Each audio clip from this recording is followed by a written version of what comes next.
Hello and welcome to See Here, the programme for the 9 million people in the UK who are deaf or hard of hearing.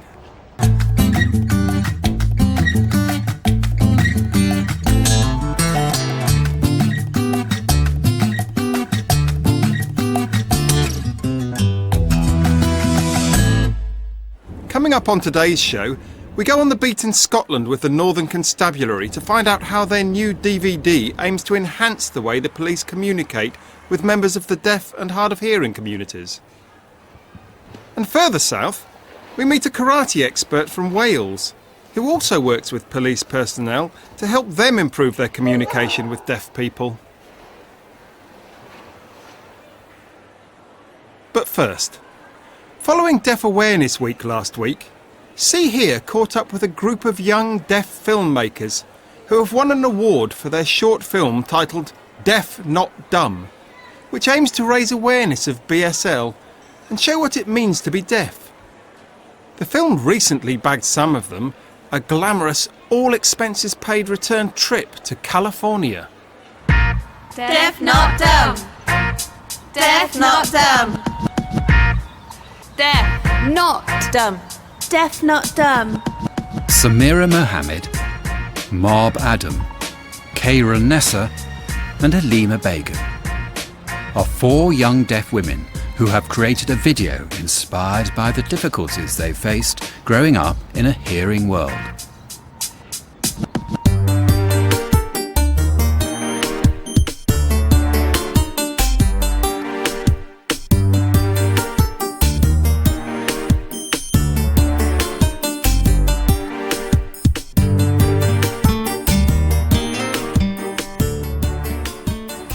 An important message for me from the video is the hope that more hearing people will learn sign language so we can communicate better.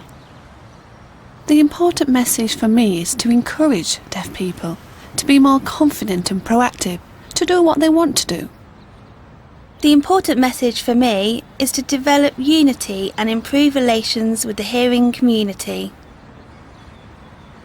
I feel the most important message is change. That's so essential. I feel that deaf people are treated unfairly compared to hearing people, and we need equality.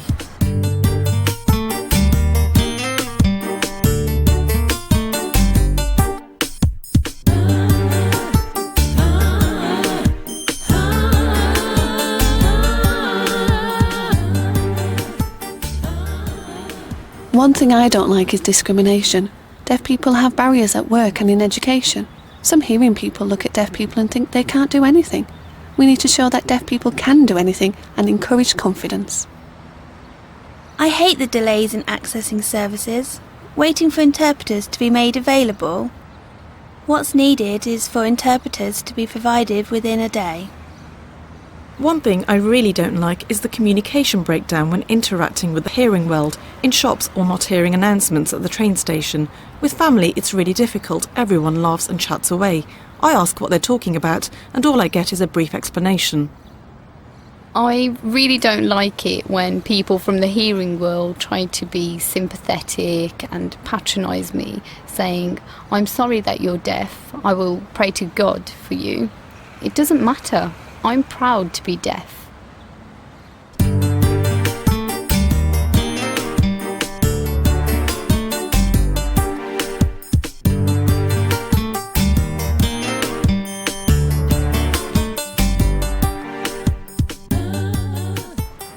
My family are all hearing, but I grew up using BSL.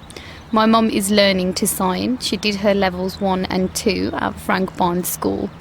I communicate with my family by lip reading, talking back and using my cochlear implant, or sometimes I sign.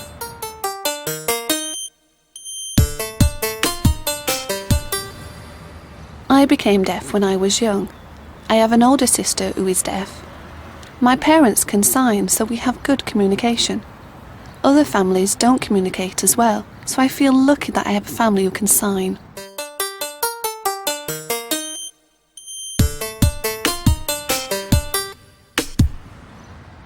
I was born hearing and became deaf.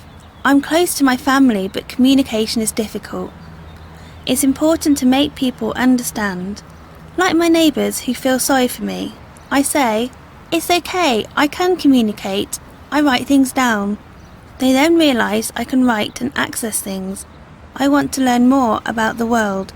That's what I want.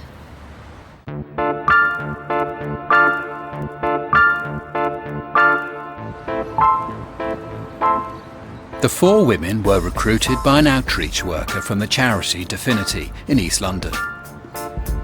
Neil Mugdani was looking for volunteers to take part in the project.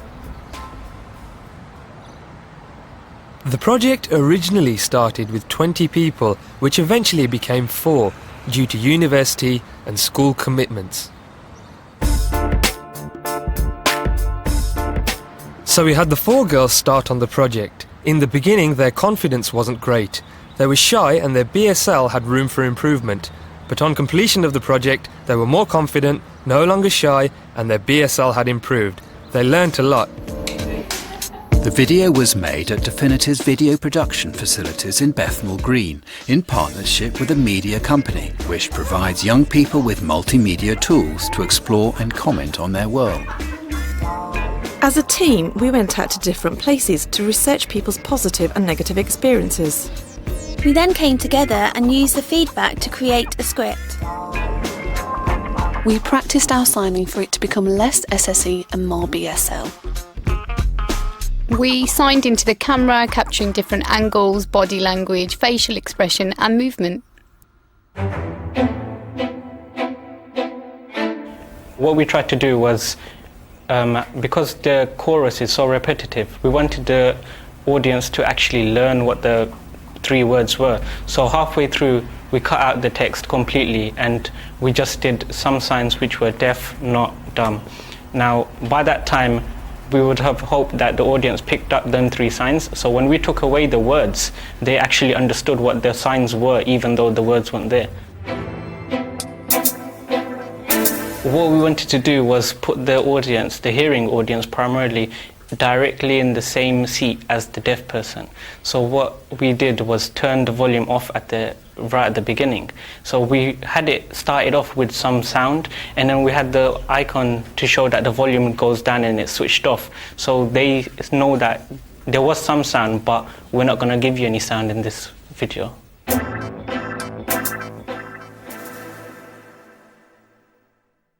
Rue Al-Alam was asked by Deaffinity to direct the video. He coordinated the project and encouraged the girls to do as much as they could themselves. The video process might seem quite daunting for a lot of people, but actually, it can be really, really simple.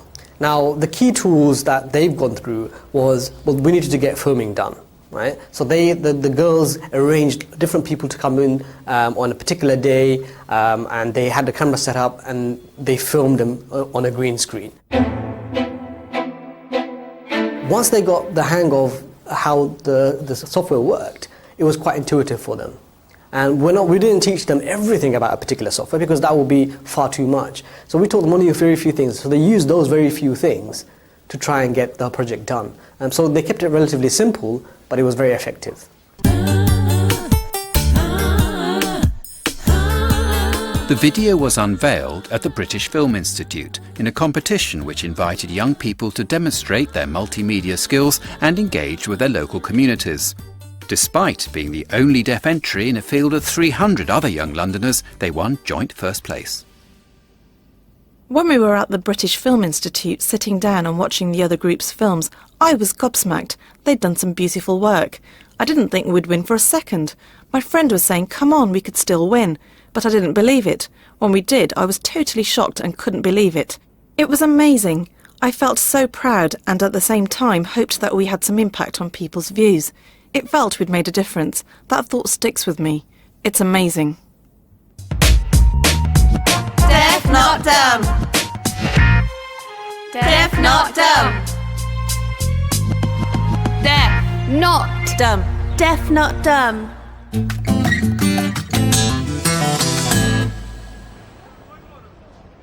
Many congratulations on winning a great prize. I hope you have a fabulous time on your trip in August. For more details on the short film Deaf Not Dumb, take a look at our webpage. Now,